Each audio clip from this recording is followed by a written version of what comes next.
You're listening to Neurofrontiers on ReachMD.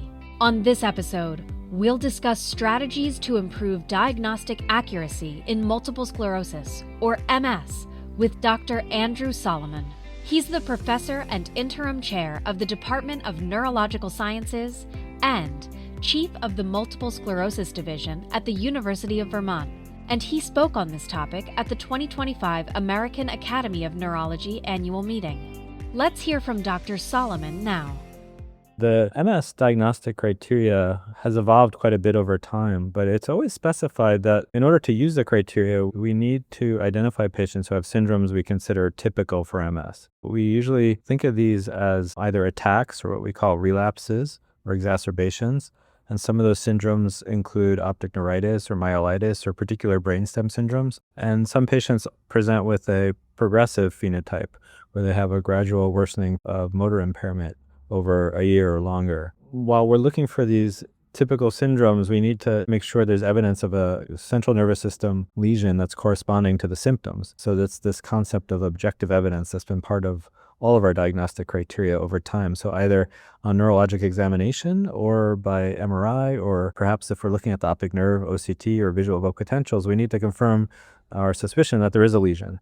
So first we need to identify a syndrome that we think might be something like optic neuritis or myelitis, and then we need to find some evidence of a lesion that caused that syndrome. As part of the diagnostic process, we need to be aware of a variety of red flags that could suggest that something about that syndrome is atypical for MS. There's a long list of disorders that can mimic MS, of course, and some of them are quite rare and can be quite challenging to identify. But the key here is that if we know what's classic for MS and what's typical, then we can recognize what might be unusual and start to think about other diagnoses. That's just the first step. What we've noticed is that a lot of the disorders that seem to be most frequently reported as mistaken for MS are very common syndromes like migraine or functional neurologic disorder that are frequently referred for MS evaluation, but are disorders that any neurologist, including non-MS specialists, like non-subspecialists, should be able to identify. The fact that we see a lot of common disorders mistaken for MS suggests that there's a problem in the diagnostic process and that perhaps there's unfamiliarity or misunderstanding of our diagnostic criteria, or the diagnostic criteria isn't being used stringently enough. I think part of the problem is there's this tension between wanting to treat patients as early as possible so they have the best outcomes, and having patients where you have abnormalities on an MRI and some neurologic symptoms that are difficult to untangle, and wanting to make a diagnosis as quick as possible. But in some of those patients, further evaluation or waiting a bit and getting interval imaging sometimes may reveal a more accurate diagnosis that's not MS. Thinking about the future, we've had a lot of attempts that have come and gone to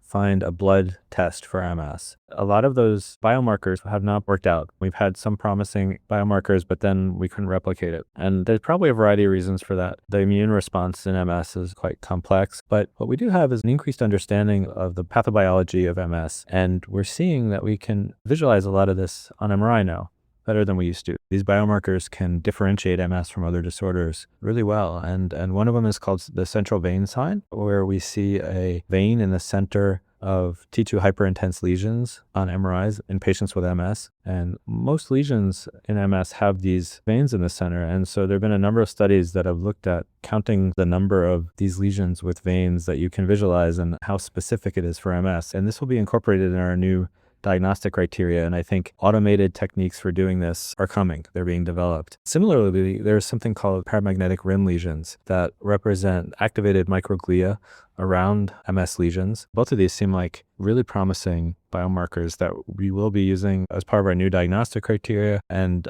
both have automated or machine learning techniques that are evolving such that in the future, we might get an MRI report that says this MRI has X number of central veins in the white matter lesions that are identified, or paramagnetic rim lesions. And I think we're headed in that direction. So that's pretty exciting.